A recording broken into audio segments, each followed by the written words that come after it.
Je peux avoir tendance à contrôler l'autre dans une relation par peur d'être rejeté et d'être seul. Pourtant, ce comportement a des conséquences néfastes. Il est important de se demander si nos actions visent à obtenir de l'attention ou à exercer un contrôle sur l'autre. Par exemple, dans une relation de couple, il est important de s'interroger sur notre propre comportement. Chercher à obtenir quelque chose en intimidant l'autre par la colère ou le blâme n'est pas sain.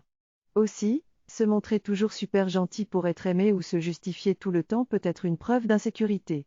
Il est également important de savoir communiquer et d'éviter de recourir au silence radio pour punir l'autre. Ces comportements ne combleront jamais le mal-être à l'intérieur de moi, mais j'ai le pouvoir de changer et de faire des actions plus positives.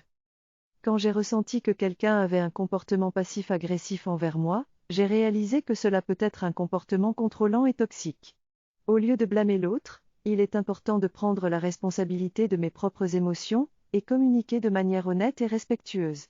Cela signifie que je ne devrais pas chercher à faire culpabiliser l'autre et que l'autre ne devrait pas chercher à me culpabiliser.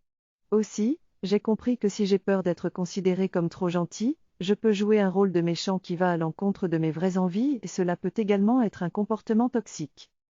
En étant aligné, je n'ai pas peur de donner et je suis détaché du résultat.